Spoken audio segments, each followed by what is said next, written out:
Systemology.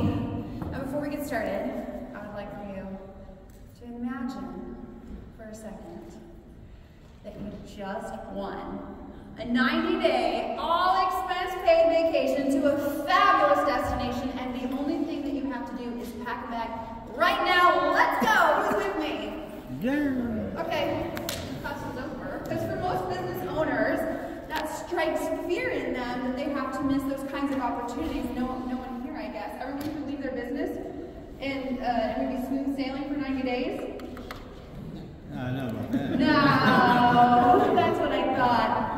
So it's not uncommon to have a business that is dependent on you. 80% of small businesses were started by technicians. Somebody who's very good at a skill or a trade or a craft, but they're not skilled in building systems, processes, and procedures, which we know that we have to do in order to remove that delivery trap where you're stuck in your business.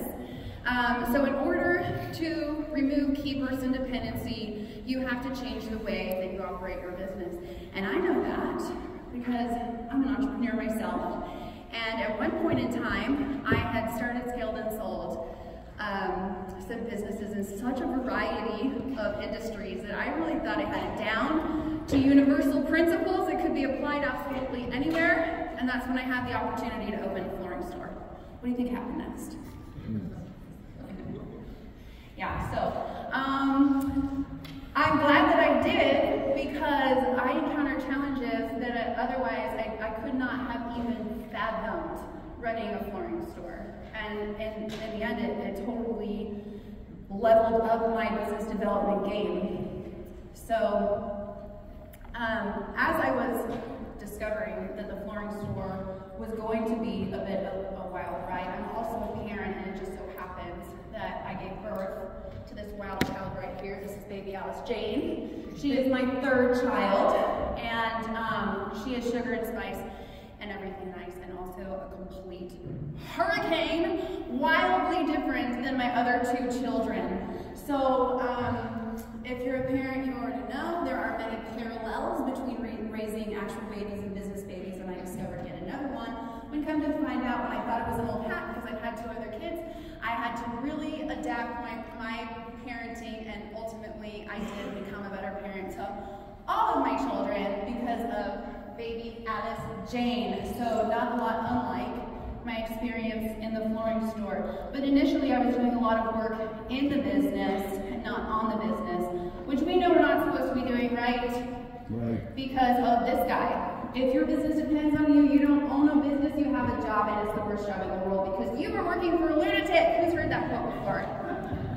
Yeah? I think we can relate. It's crazy, right? So Michael Gerber is the author of one of the best business books in the world, The E-Myth Revisited. Who here has read The E-Myth Revisited? It is, if you haven't already, I highly recommend it. There's a QR code to it. It's consistently ranked among the top business books. So what he explains in there is that in order to get out of the delivery trap, the technician must install systems, processes, and procedures, but it's largely misunderstood how to do that, and that's where business owners end up getting stuck.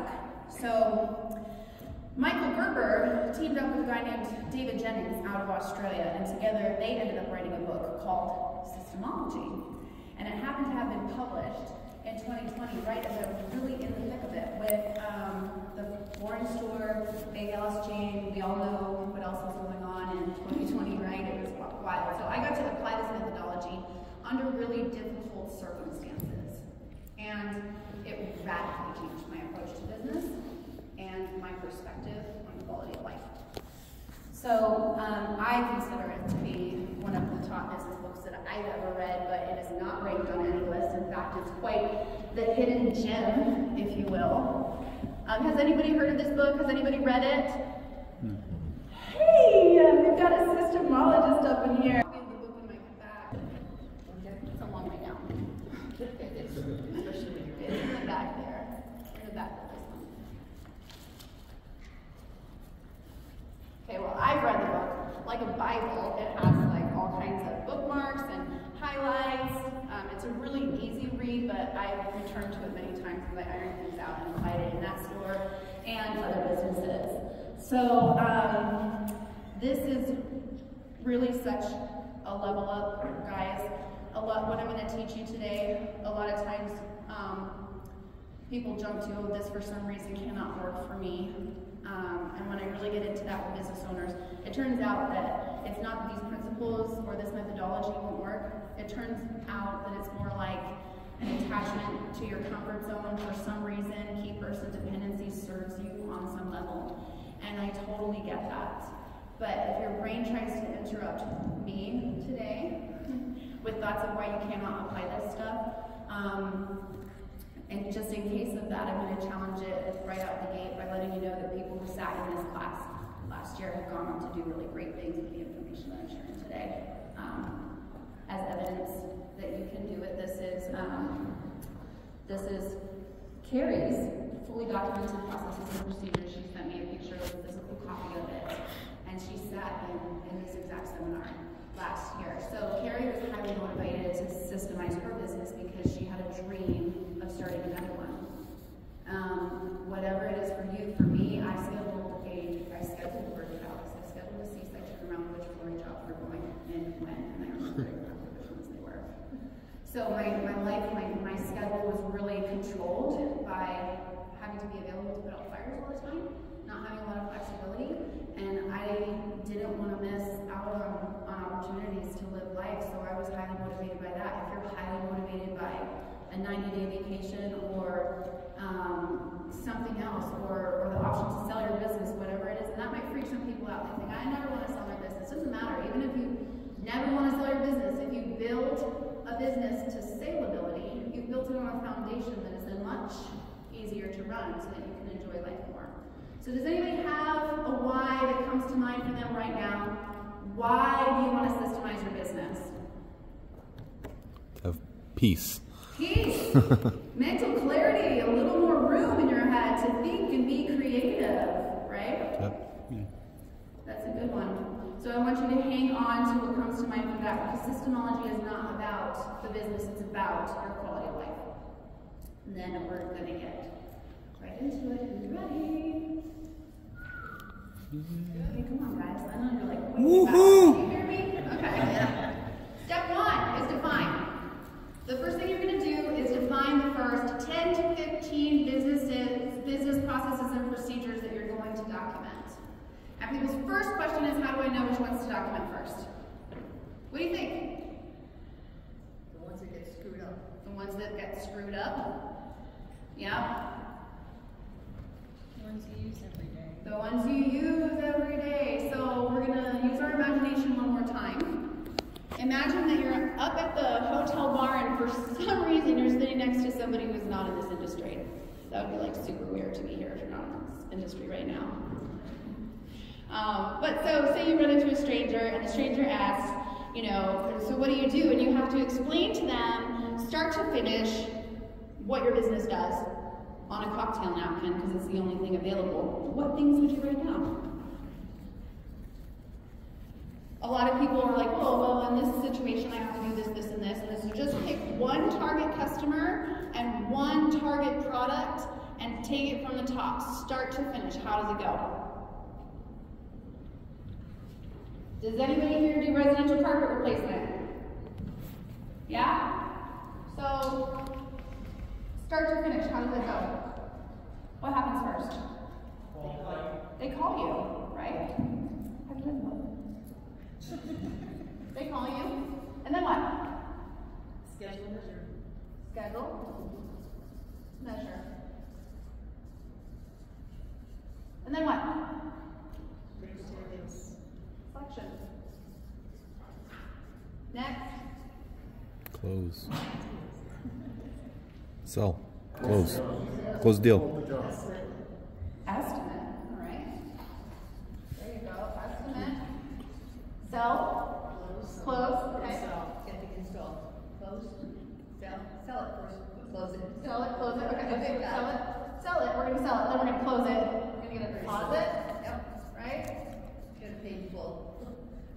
Elizabeth Calandrino, ladies and gentlemen. She said 50% deposit is out. Take it all. Okay. So deposit, and then you're going to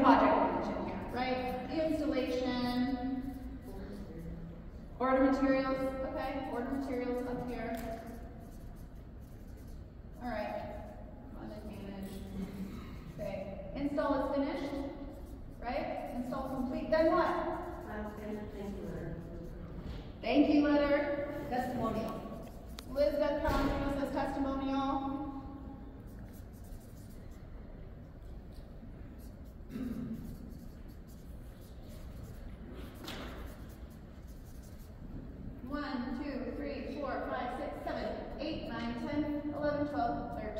First 10 to 15 business processes and procedures to document.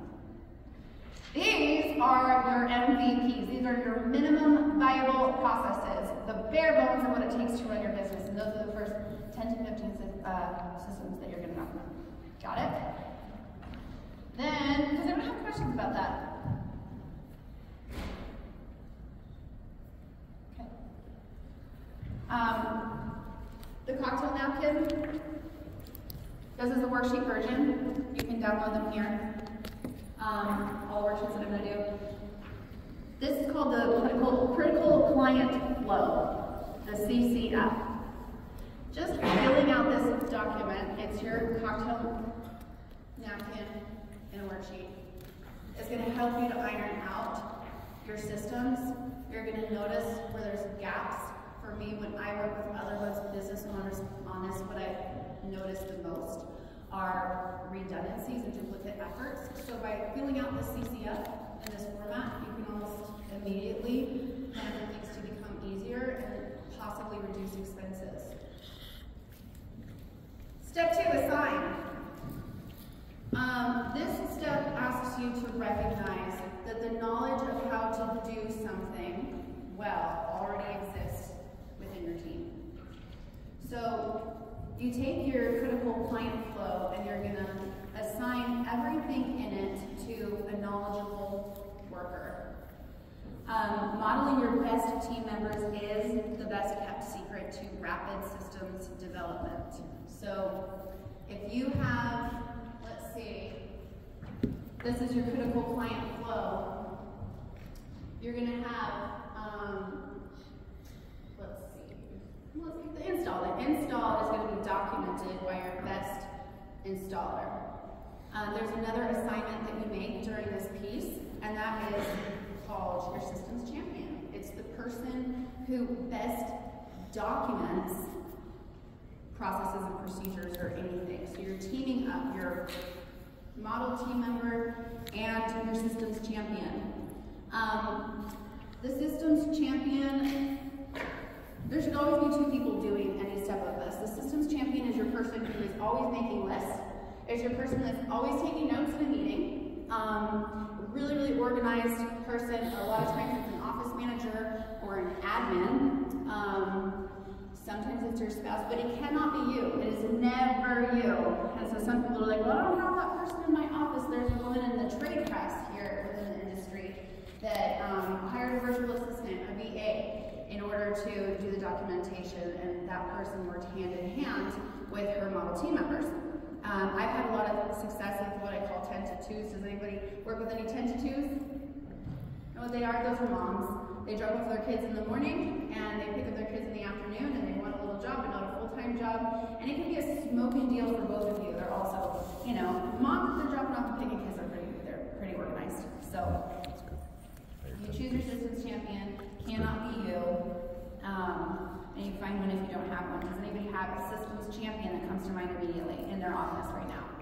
Yeah, see, you're nodding your heads like, oh, I know that girl. She's always like, you know, noting everything. Yeah, has the paper calendar and all of that. Yeah, that's your systems champion. Okay, so to review, steps in this process: identify key departments, assign the responsibilities of each, assign department heads.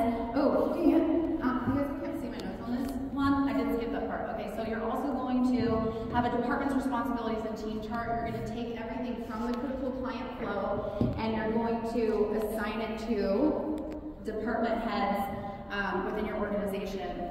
And sometimes that's one person for right now. So you assign department heads, you identify your knowledgeable workers, and assign critical systems to knowledgeable workers who then work hand in hand with your systems champion. The systems champion also has a systems assign sheet. You're looking at your team members, your org chart if you have one, and you're assigning each of the things from the critical client flow to a person to document. And if something comes up, say somebody's like, hey, where's the documentation of this thing, and you don't have it, then it goes on the system's assigned sheet and becomes one of the things that you go on to document. Okay, step 3, extraction. This is how we pull the information out of people. Who has tried to document systems and processes and procedures before in their office? What tools have you used to do that? How do you document the process?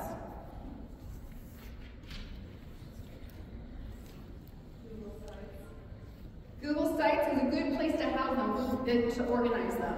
Yeah, that's a really good place to do it, especially if you have a Google-based office. But in terms of like actually capturing and extracting the information and capturing it, what are you using? You scribe and loom. Scribe and loom, that slide is coming up. Hey, student back there, a lot of people use flowcharts and screenshots, and they suck, you guys, because people don't consume information that way anymore.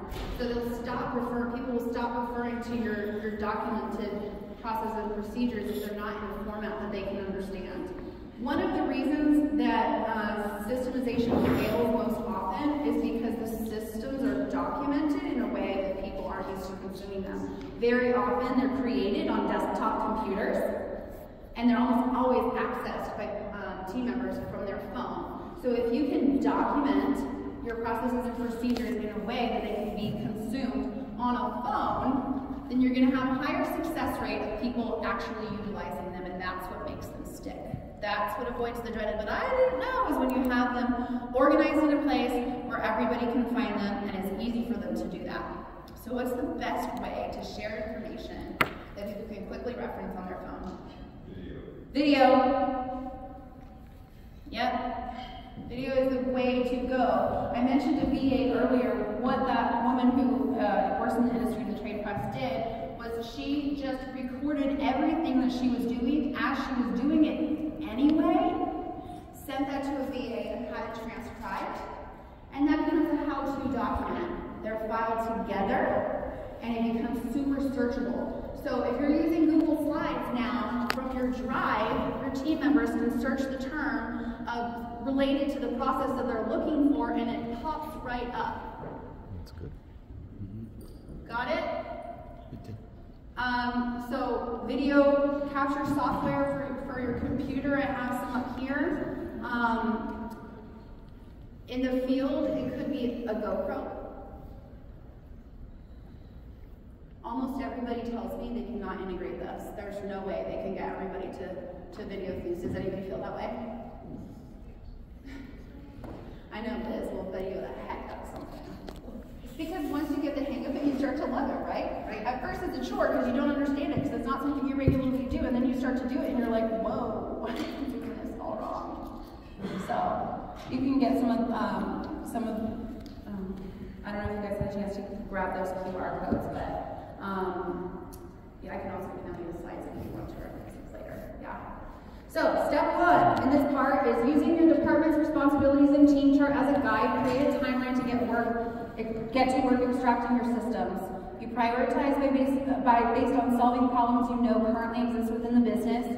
A lot of times, number 1, most asked question, this is crazy, in flooring stores, everybody says, it's the credit card processing. People are always asking how to do the credit card processing, so that's an example. Okay, like if you're getting asked a lot how to do something, there you go, start with those. That's how you prioritize.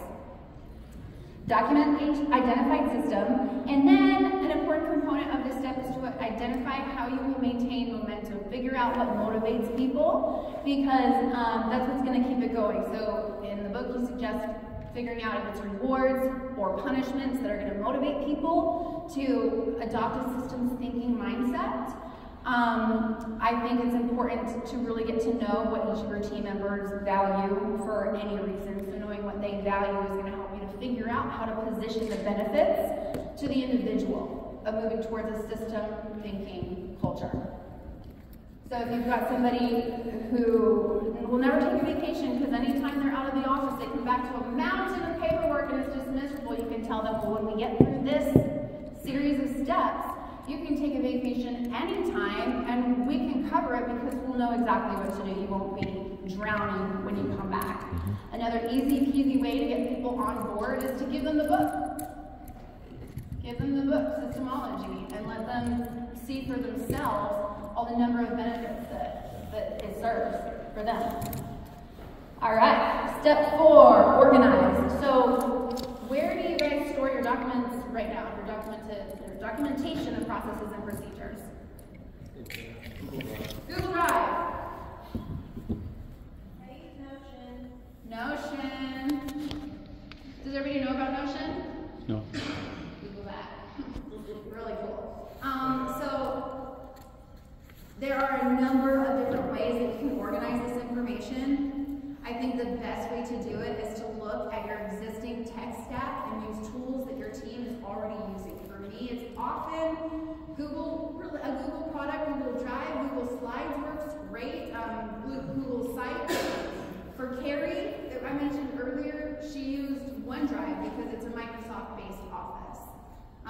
So look at your existing tech stack and try to use tools that your team is already familiar with to reduce resistance. Does anybody have any questions about Organize? How do you do it in an ISO format? In a what? ISO format. ISO format? What's an ISO format? So basically, you can qualify to be like an ISO company, and basically it's just an organization. Like your values your company as an organized company. Oh, okay. So it starts getting into it in the higher. ISO 1000, ISO 2000. Oh, okay. I'm not sure. Let's think about that. Yeah, come up with an answer to that one.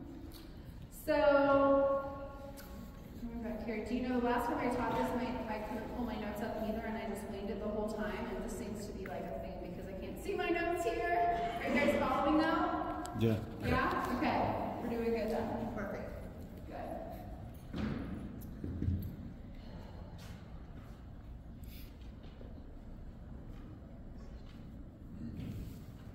So, organize, we got it.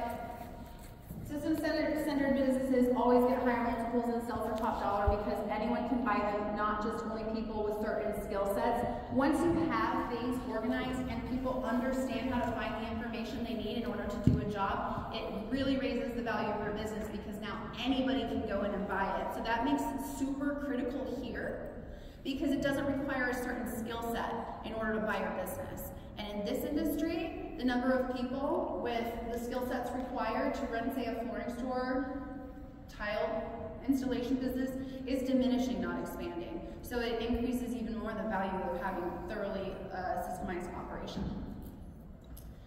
Let's review. Step 1, identify which software you will use, set up software organization templates, and start to refer people there. How you get organized. Step 5 is fun because it requires leadership. Integrate is where you're going to get people to get on board by continually redirecting them back to where you have your documentation organized. And you will meet resistance here because people don't like it when you say we're going to adopt this new mindset, this new approach, right? You have to meet it head on. So how do you do that? How do you meet it head on when somebody's like, I'm not using this, or